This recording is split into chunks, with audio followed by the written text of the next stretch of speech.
ladies and gentlemen, and welcome to Battlefield, Pennsylvania. Today we're on location in Carlisle, Cumberland County. In July of 1863, while Union and Confederate forces tangled at Gettysburg, General Jeb Stewart launched an attack here at Carlisle. After the defeat at Gettysburg, many placed the blame for the loss squarely on Stewart's shoulders, and the events that occurred here were considered a major component of that assault. I'm your host, Brady Kreitzer. Joining me today to discuss the attack on Carlisle is author J.D. Petruzzi and Dr. Richard Sommers, Distinguished Fellow at the U.S. Army War College. Gentlemen, thank you both for being here. Thank you, Brady. Thank you. Tell us a little bit about your background. Well, at the risk of being the most hated historian in America, I'm actually an insurance broker.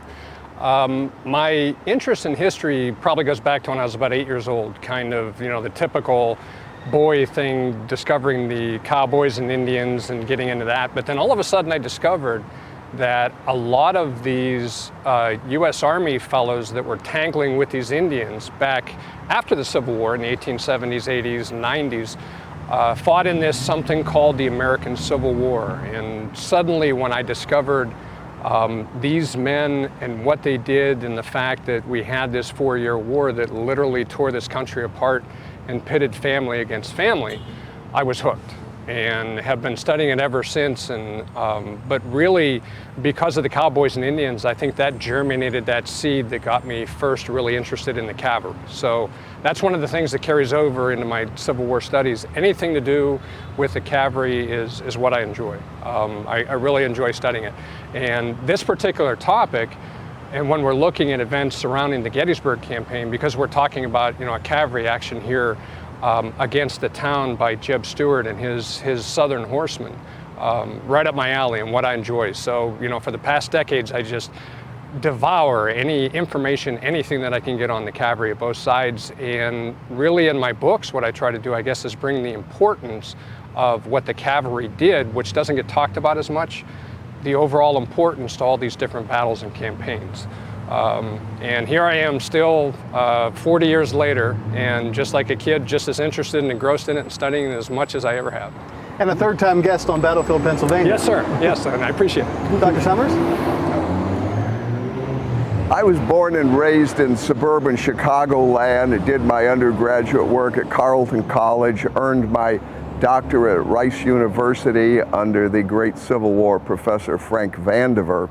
In 1970, I became a charter member of the Army Military History Institute, now part of the Army Heritage and Education Center here at Carlisle Barracks, Pennsylvania. I've served there as an assistant director, the Johnson Professor of Military History, the senior historian of the Army Heritage Center.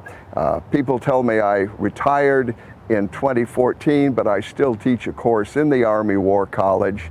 And 2 years ago, the War College did me the great honor of designating me a distinguished fellow of that institution. JD, I've just discovered you and I have something else in common. I too was 8 years old when I began my interest in military history, but for me it was ancient and medieval military history. In 8th grade, I had the great good fortune to read Bruce Catton's 3 volumes on the Army of the Potomac. He won me over to the Civil War, and I've been there ever since. My original scholarship is on the siege of Petersburg. My book, Richmond Redeemed, The Siege at Petersburg, is considered a pioneering work in modern studies of the siege. But the whole Civil War interests me, from the eastern shore of Virginia to Arizona, from South Kansas to South Florida, and I'm currently working on a book on generalship in the Civil War. And I would say too, probably Dr. Sommers has the distinction of being mentioned in probably every book that came out of the Civil War that he hasn't written. And on this particular subject, the Siege of Carlisle, and in the book that Eric Wittenberg and I co-authored, Plenty of Blame to Go Around, which talks about Jeb Stewart's ride to Pennsylvania during the Gettysburg campaign, Dr. Sommers and his staff have been, probably the biggest help to us and other historians on every particular subject, that they write on. The Army War College, both their research library and the Prints and Photographs Division, which we used heavily. And he's been there such a long time and serving so well that I know everybody knows Dr. Sommers and has been helped either, in some small part or in a great effort for, by him and his staff to get us what we need and get us the information. And he's probably got the grandest beard of all. So. And thank you, JD. My greatest pleasure over this last nearly half century now has been to help people like you and Eric Wittenberg and so many authors and researchers and scholars and the American people who've come to our country, to our holdings here in Carlisle from all over the United States and all over the world. Just to emphasize that the Army Heritage and Education Center is a public facility. One needs not be an officer assigned to the Army War College to be eligible to use it. And certainly you and Eric Wittenberg have made very good use of our holdings over the years. Thank you. So by 1863, what brings the war into Pennsylvania? Yeah, good question. At this point, when we get into the month of June 1863, Robert E. Lee has had quite a number of successes against overwhelming odds against the Federal Army. And Robert E. Lee has seen a succession of Federal commanders come and go.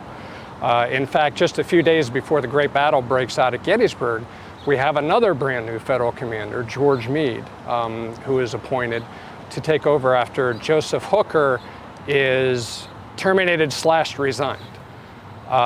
Robert E. Lee, as he tried to do the year before, sees an opportunity to get the war out of war-torn Virginia and all the desolation that's happened there in Virginia, to take it north into Maryland and Pennsylvania, perhaps press against places in Pennsylvania such as Harrisburg, Carlisle, York, even Baltimore, Maryland, all of these places so important to, I guess, the psychological feelings that the northern people have about the war, that if he can press against that and perhaps threaten these different areas, he can get Lincoln and some of the politicians, the northern politicians, to press for peace.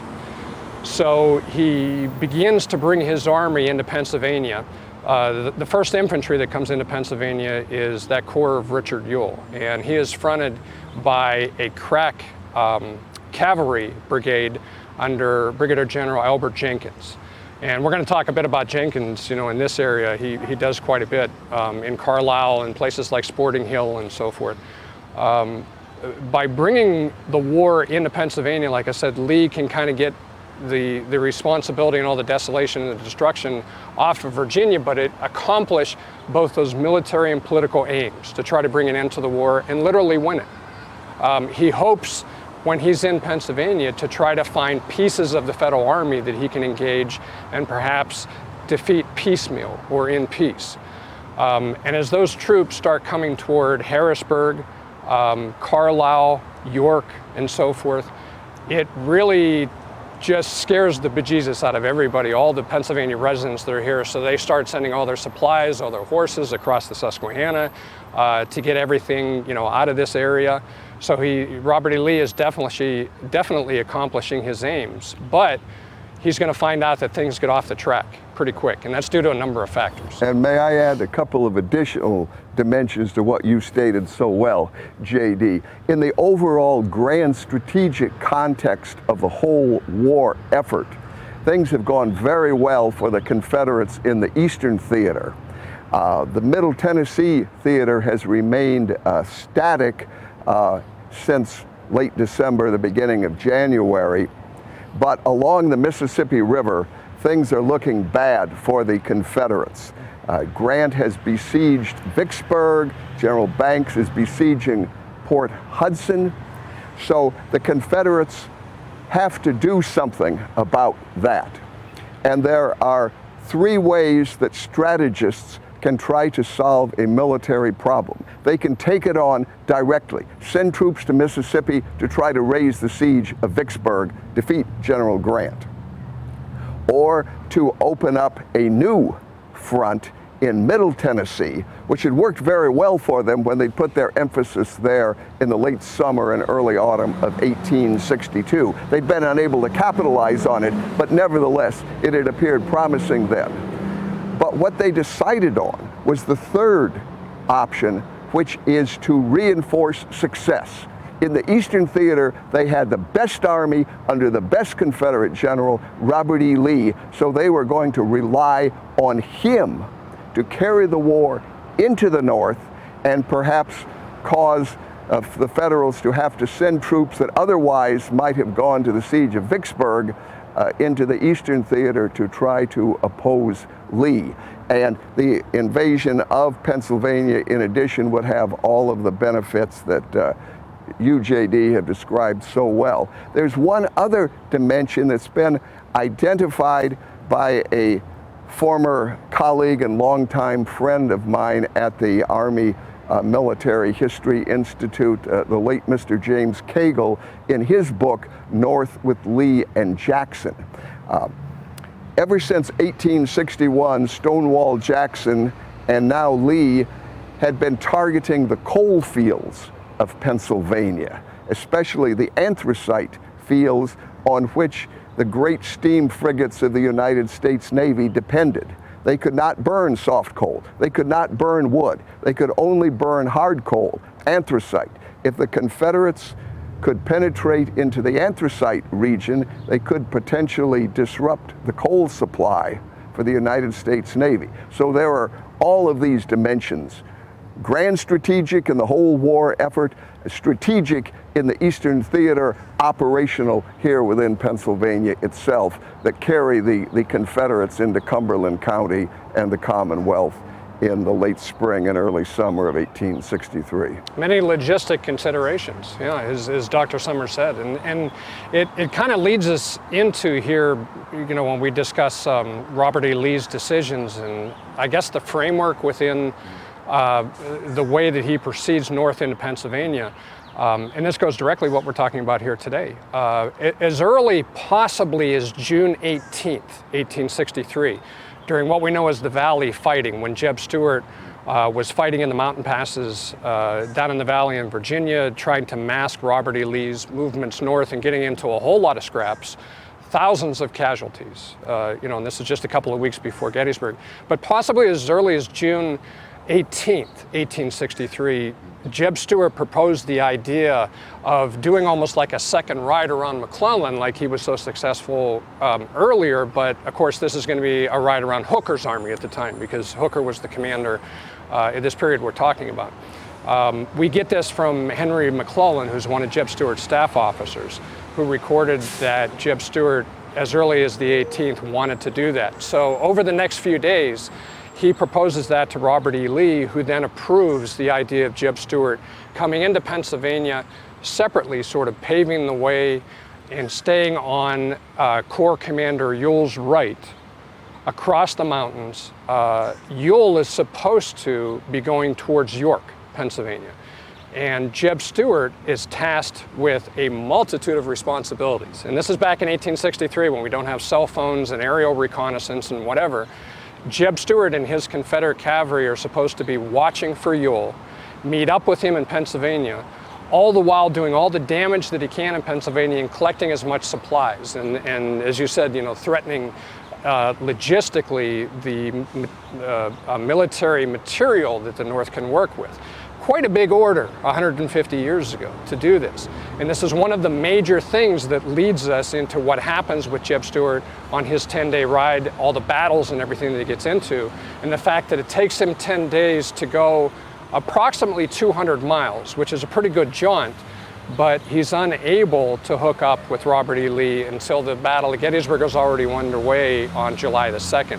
And this is really why we're here and why we're talking about this, because of what happens to Jeb Stewart and the utter frustration that he feels in trying to accomplish all his different goals getting into Pennsylvania.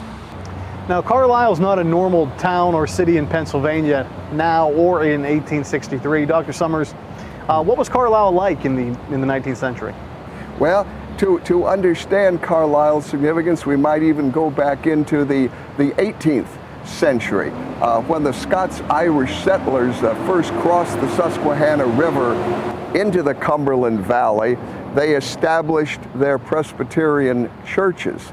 And around those churches grew up all of the historic towns of the Cumberland Valley. The first two were established right here in Carlisle, just outside the present borough limits, and also at Silver Spring in Mechanicsburg. And the towns of Carlisle and Mechanicsburg grew up near those two churches. Carlisle was really the bulwark of British power for protecting the settled portions of the Pennsylvania colony against the devastation of the Indians in the aftermath of Braddock's defeat in 1755 and again during the Pontiac War in 1763. Indeed, the British Army established its own installation here in 1757. The settlers had their own fort right downtown, immediately west of where we are today, Fort Lowther. But the British established the fort, which today is Carlisle Barracks, and from there General John Forbes projected his expedition westward in 1758 that occupied Fort Duquesne, and again from here in 1763 Henri Bouquet would lead the expedition that would defeat the Indians at Bushy Run in the Pontiac War. By the time of the Revolutionary War, the position of Carlisle militarily was much different, not as a frontier power base, but as a logistical center safely in the interior. It was the principal quartermaster and ordnance facility, especially ordnance, for the Continental Army, on the rationale that if the British ever penetrated this deeply, the revolution would have collapsed. And it performed a very important service in that regard. The town was very patriotic, signers of the Declaration of Independence. Half a dozen generals in the Revolutionary War hailed from Carlisle.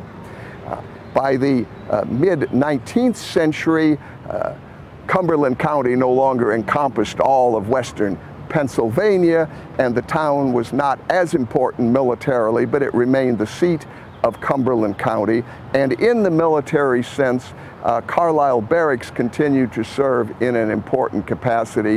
In 1838, it became the so-called Cavalry School, the headquarters of the mounted recruiting service for the U.S. Army, and was continuing to operate in that capacity at the outbreak of the Civil War and at the time of the Battle of Carlisle. Now, Army schools back then were unlike Army schools today, unlike even the branch schools. Back then, the Cavalry School was essentially the place to provide basic training for raw recruits. How to mount a horse, how to sheath your saber, how to fire on horseback, and a handful of officers, usually fresh out of West Point, would be assigned to duty at Carlisle Barracks for some on-the-job training of their own.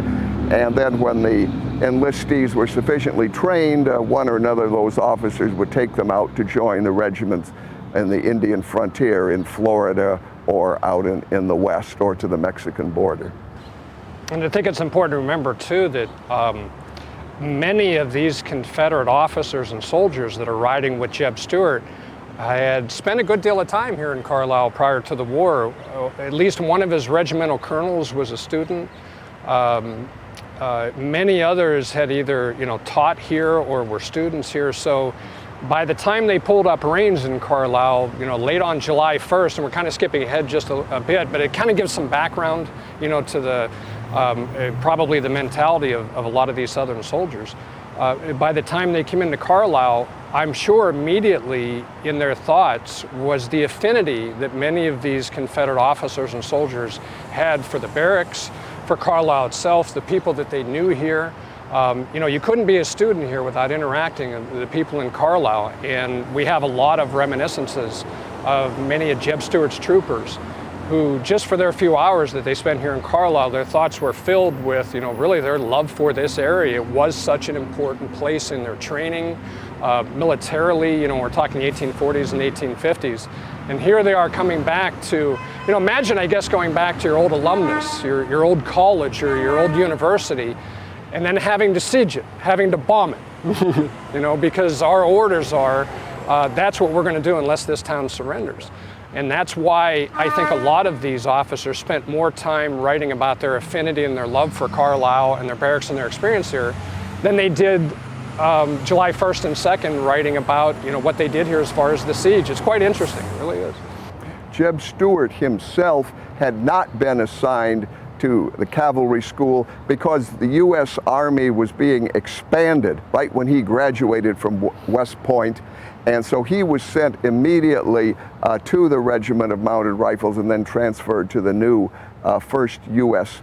Cavalry. But Fitz Lee, one of his brigade commanders, John Chambliss, another brigade commander, had been assigned here. And from the earlier Confederate occupation of Carlisle, which we'll also talk about, General Ewell himself, the Confederate Corps commander, and one of his brigadiers, Alfred Iverson, had been assigned to Carlisle barracks in the Ewell in the 1840 and Iverson in the 1850s. Could we talk a little bit about Jeb Stewart? His name seems to be coming up a lot so far. It will continue. So who was he? Why was he so important? Well, when I think of Jeb Stewart, one of the things that I try to do is look at the writings and the things people who knew them left, because everybody can write an autobiography, and many times they're self-serving. Obviously, Jeb Stewart didn't live long enough to write an autobiography, but there are two things that I think of that were left and said about Jeb Stewart by a couple of people who were closest to him or knew him the best. And the first is something that Robert E. Lee said about Jeb Stewart. Once he got word that Jeb had died of a mortal wound on May the 12th, 1864, after being wounded at the Battle of Yellow Tavern. And Robert E. Lee was standing with a couple of his staff officers when he received a missive from a courier that Jeb Stewart had passed away. And we have a recollection from one of the staff officers that Robert E. Lee read the missive, looked up, got somber-faced, began to fold it, and then told his staff officers that Jeb Stewart had passed away of his wounds. And then he said one single sentence, which I think really stands out. He said, "Jeb Stewart never brought me a false piece of information." It's as if Robert E. Lee somehow had that uncanny ability to sum up someone's life in a single sentence, which tells a lot just in that sentence about how Robert E. Lee felt about Jeb Stewart. They really had a father-son relationship, and Robert E. Lee saw the embodiment of his cavalry, the eyes and ears of his army, in Jeb Stewart personally.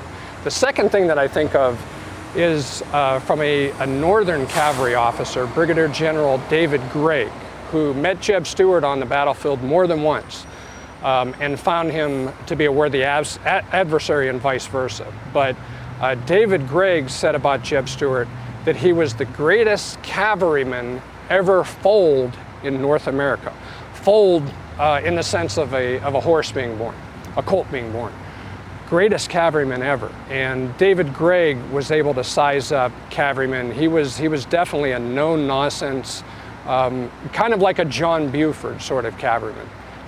And he is saying this about a Jeb Stewart who was kind of the opposite, very flamboyant. Jeb Stewart wore a red satin cape and a hat with a big black ostrich plume in it, and everybody could see him from a mile away. And I think it was part of his persona that Jeb Stewart wanted to be known as the officer who was here with you and for you and stand his ground. And many times he was out in the front and exposed himself to fire dozens of times during the Civil War. But of course he was a graduate of West Point. It's important to remember that when the Civil War breaks out, Jeb Stewart was only 28 or 29 years old. He's actually a young fella, so he's in his young 30s when he dies of that mortal wound in 1864. But by the time we get to the summer of 1863, for the better part of a year now, Jeb Stewart is a living legend in the South. Yeah, and J.D., you've expressed so well his qualities as an officer and a man. Let me just compliment organizationally. He began the Civil War as colonel of the 1st Virginia Cavalry, rose to command the Cavalry Brigade of the Army of Northern Virginia, and then was commanding the Cavalry Division of that Army throughout General Lee's tenure. It's important to remember that going into the Gettysburg campaign, Stuart's force is only one division. It has 5 brigades. There are 2 other mounted brigades at Lee's disposal. One of them, Jenkins' brigade, will come under Stuart's command on July 2nd when Stuart rejoins the Army after the raid. Imboden's brigade will not really come under Stuart's operational control until the final fighting at the recrossings of the Potomac in mid-July. But to control even 5, let alone 7 brigades of horsemen, Stuart has only a divisional command structure. It really was a corps in terms of manpower, but only a division in terms of strength. Not until September 1863 would the mounted arm of the Army of Northern Virginia be reorganized as a corps. And this has very practical consequences because it means that every one of the brigade commanders report directly to Stuart.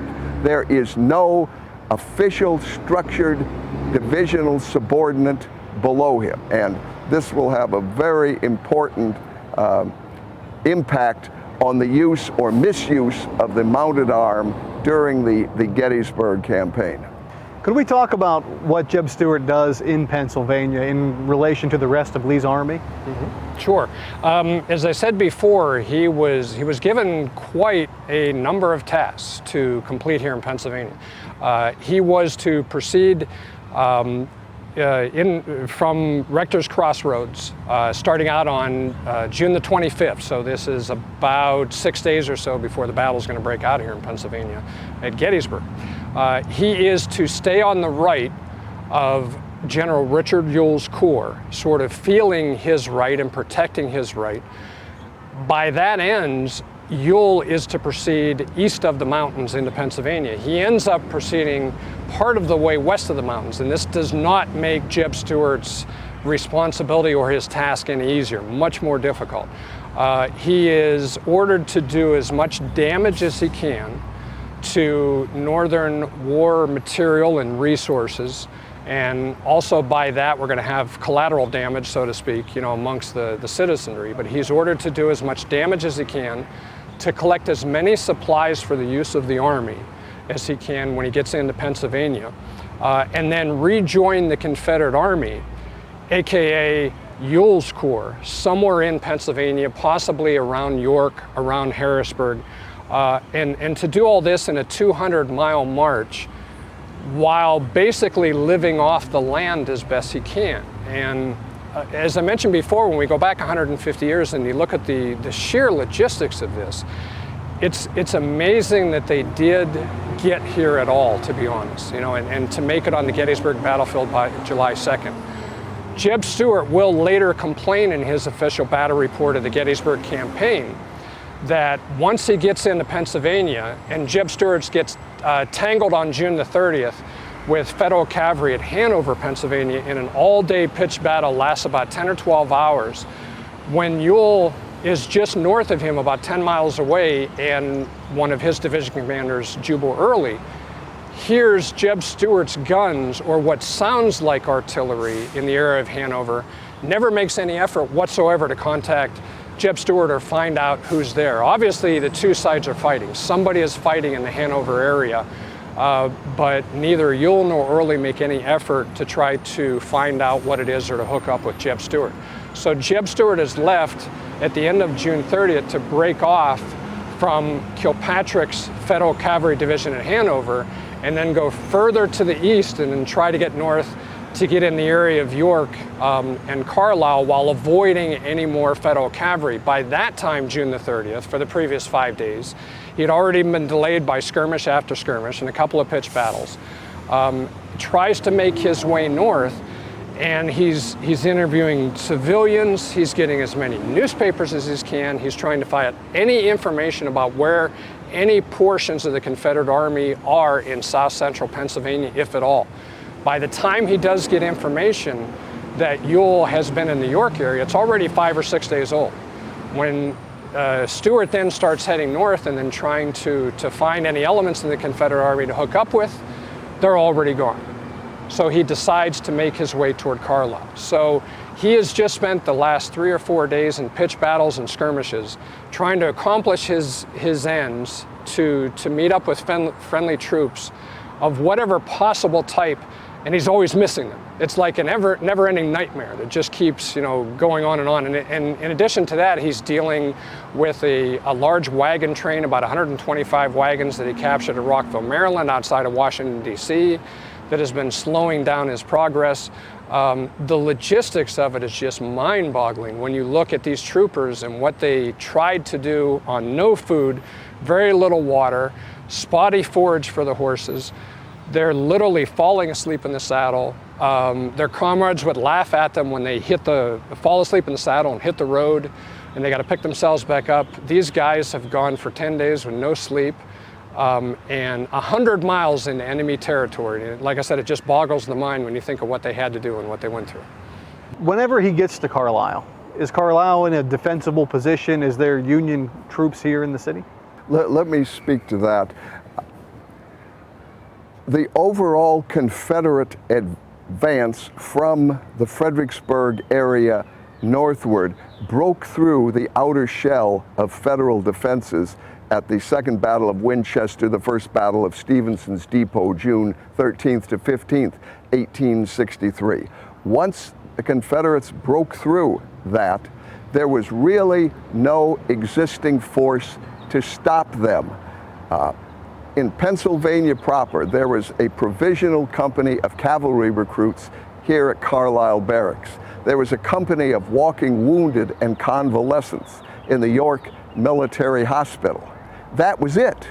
They were penetrating a strategic void, especially Ewell's Corps and Jenkins' Cavalry Brigade, which was attached to that corps.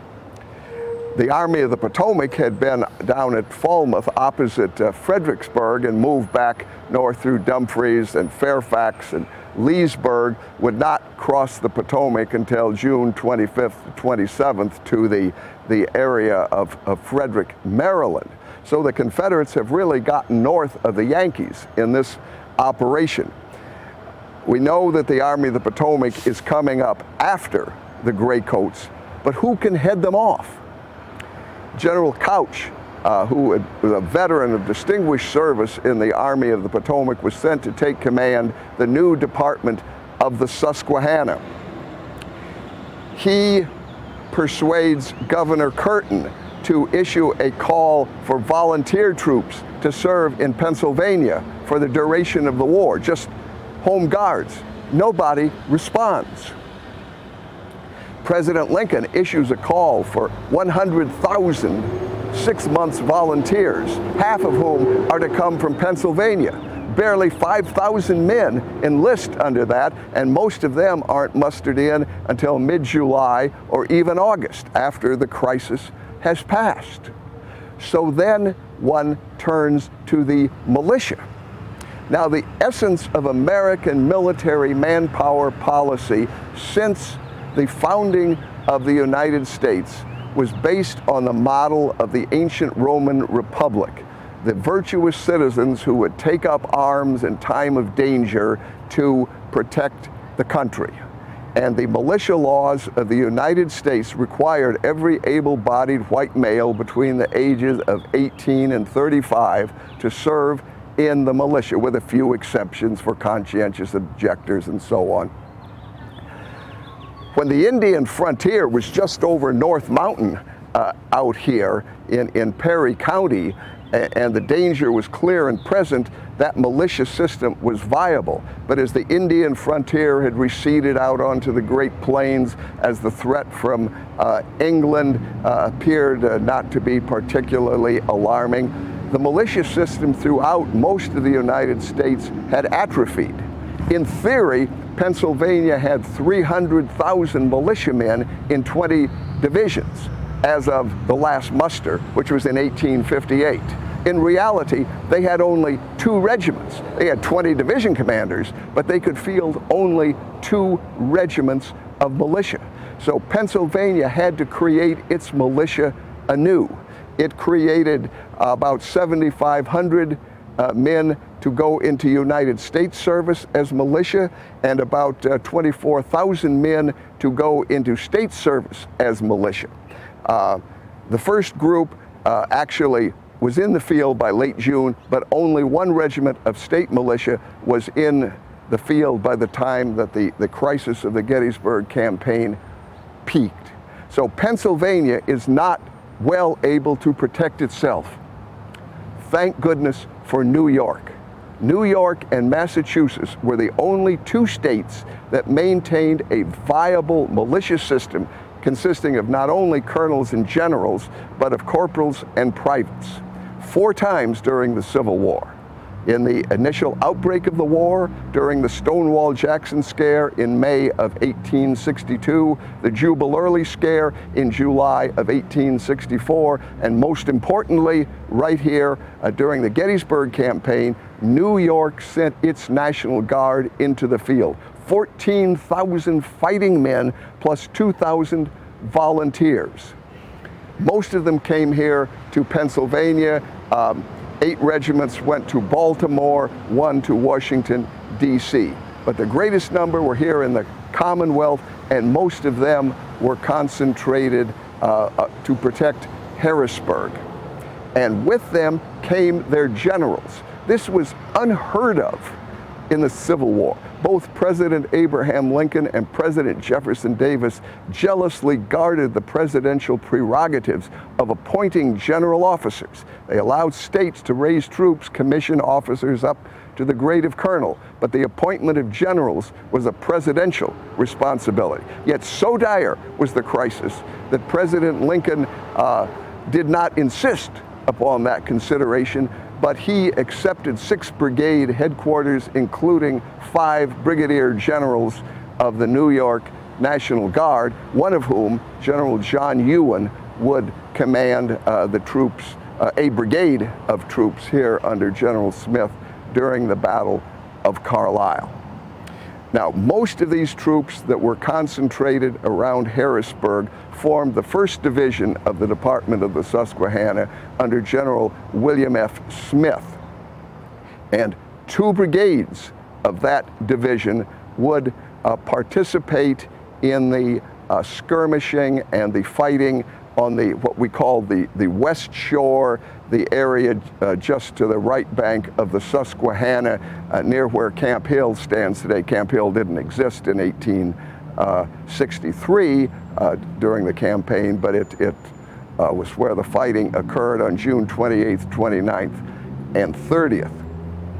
By the morning of July 1st, the Confederates were gone from the West Shore. Where? Where had they gone? Smith has only 2 companies of cavalry, one of a New York regiment that had escaped the disaster at 2nd Winchester and escorted General Milroy's train to safety, and these provisional company of recruits from Carlisle Barracks.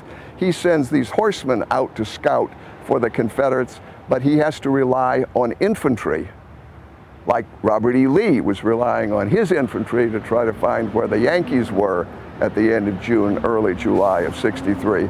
So he sends 2 brigades westward from the Oyster Point area, one going along the Carlisle-Harrisburg Pike, present-day Route 11, the other going along what was elegantly named the Mud Road, today called Trindle Road, towards Carlisle.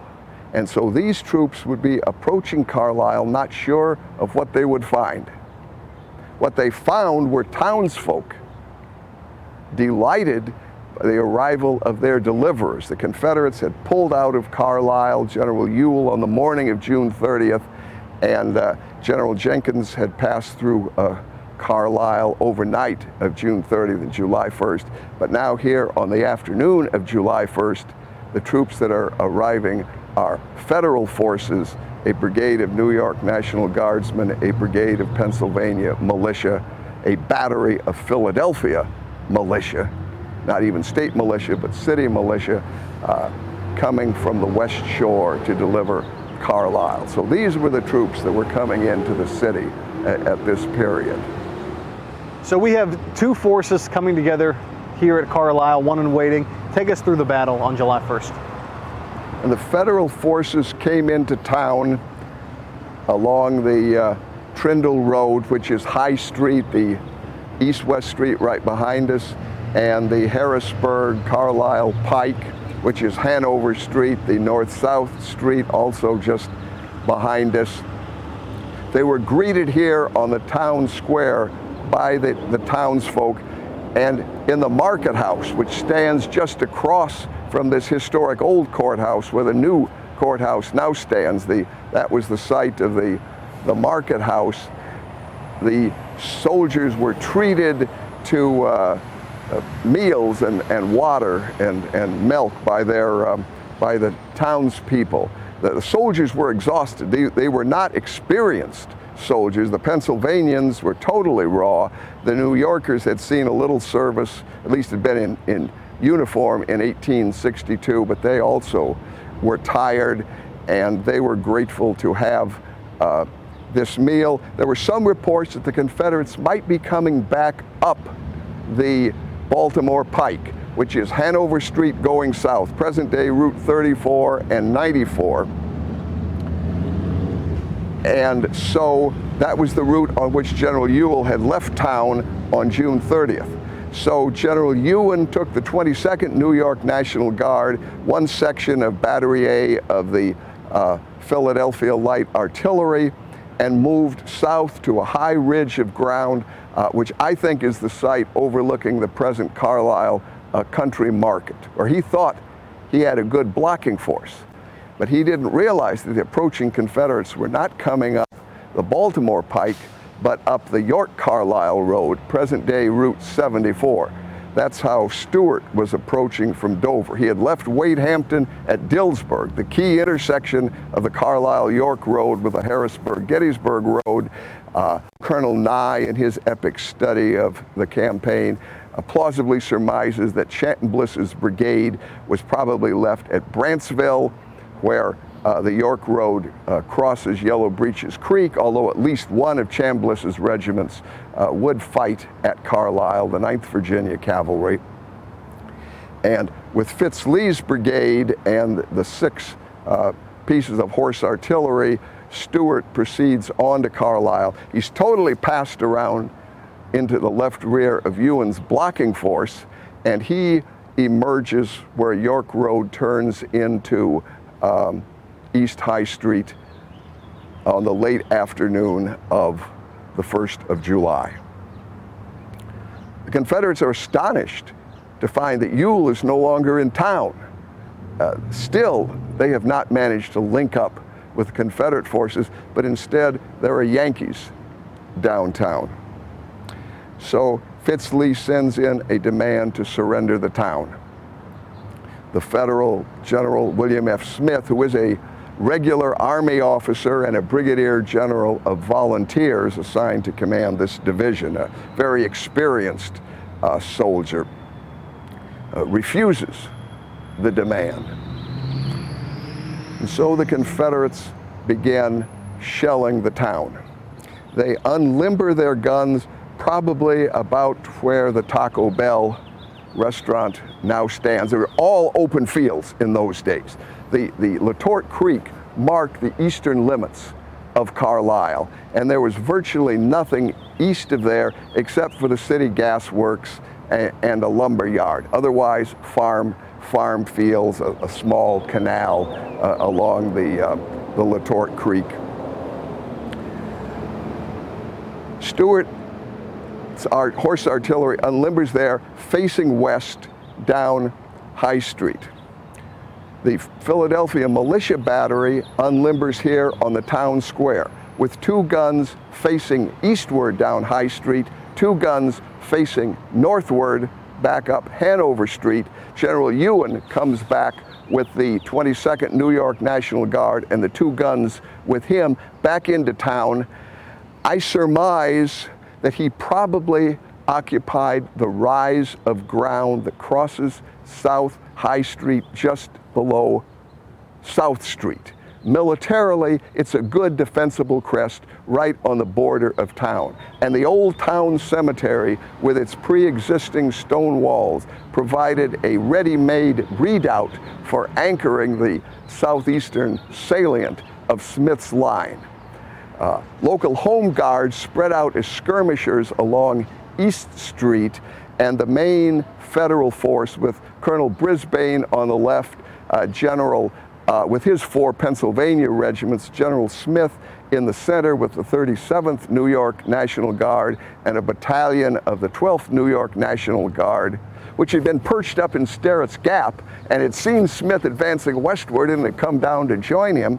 They're holding the center right across High Street, and General Ewan is down on South Hanover Street.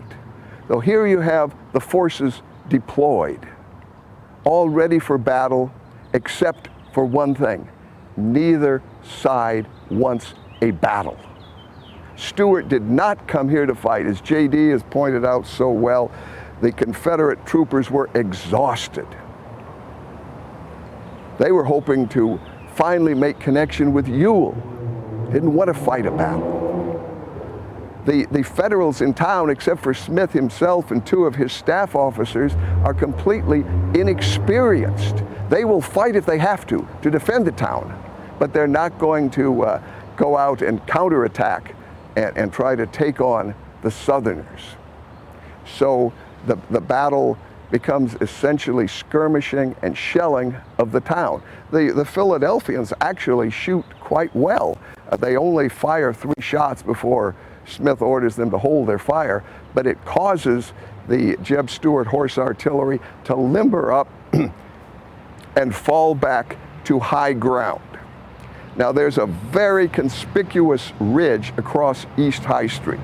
I do not think that Stewart fell back that far, because if he had, his guns would have been hard pressed to hit the old courthouse here, the First Presbyterian Church across the street. Yet to this day, those 2 buildings still bear honorable battle scars of the Confederate shelling.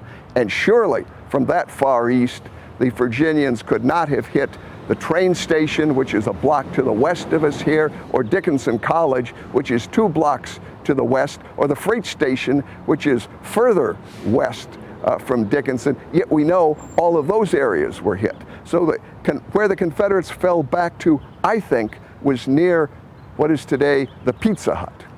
Present day buildings totally obscure the field of fire. But if you look at a topographical survey map, you'll see there's high ground just north of the Pizza Hut. And if you drive up there, surely there is high ground. And if the Frog Switch plant were not in the way, artillery there would have had a good range of the town for the shelling. That's setting the context of the battle. J.D., you've done a lot of work on this, I know. Well, I was going to say there are some very interesting stories that come out of Jeb Stuart's demand for Carlisle to surrender, too. When Fitz Lee sends in the first request, he does it with his younger brother, Lieutenant Henry Lee. And Henry Lee comes in to Baldy Smith, Baldy, a nickname that I can identify with. Me too.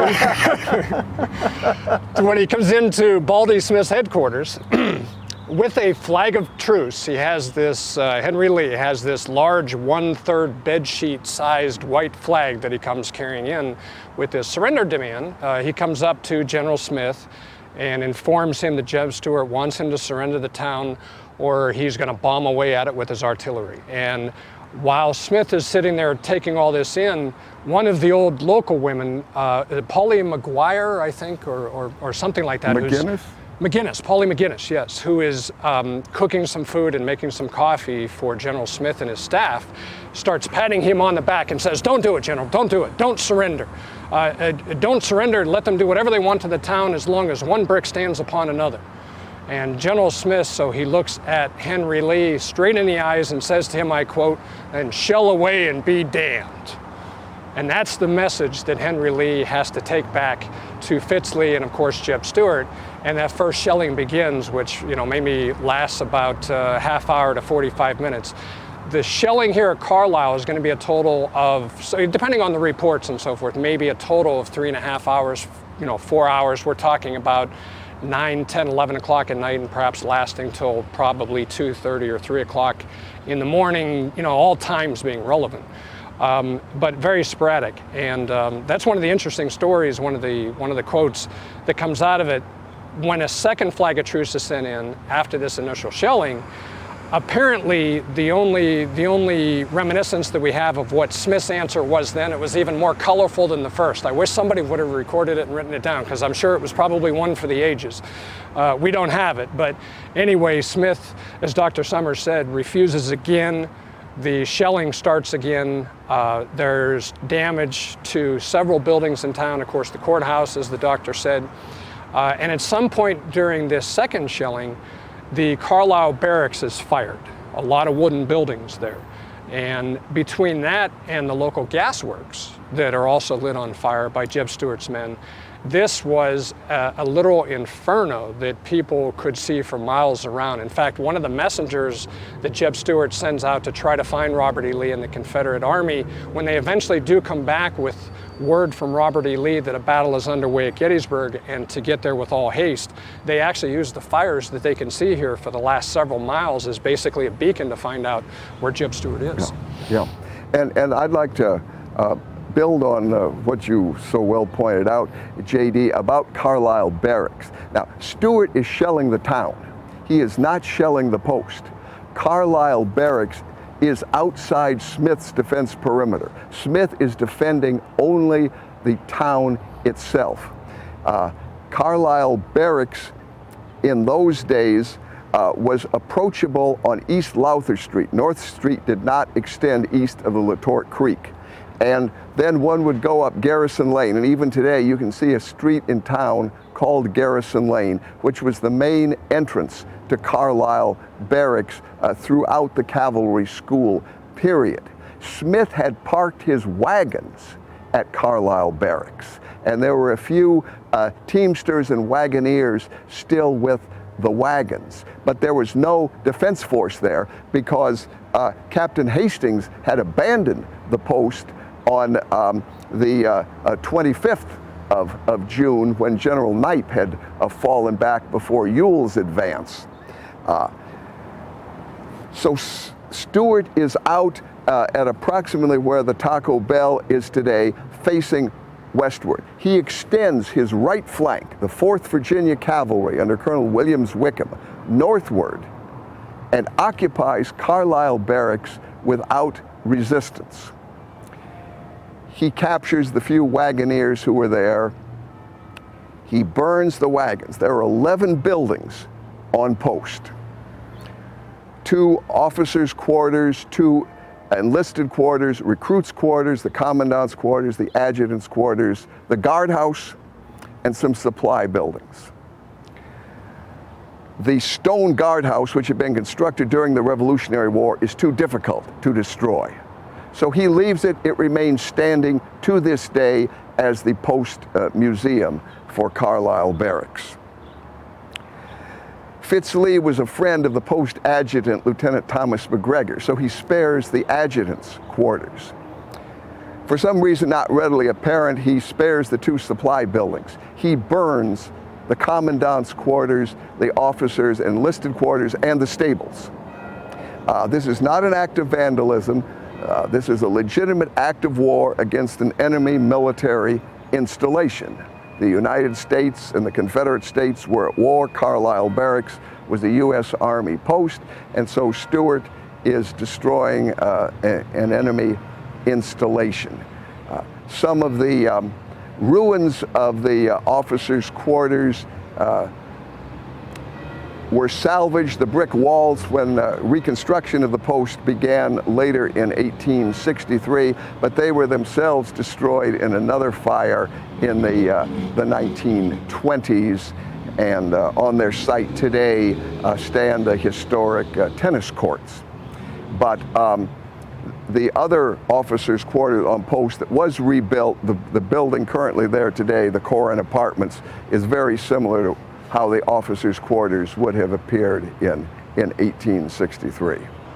If there's one takeaway from this battle, with all the battles of the Civil War, what would you say is the most vital component of the Battle of Carlisle in the big picture? Despite all the hardships and the ordeal, the soldiers still do their duty. They still try to gain something out of it, to try to overawe the town into surrendering. And yet the defenders of the town, inexperienced though they are willing to fight back to protect what is important to them.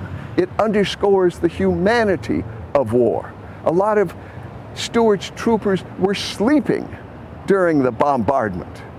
It was so exhausting.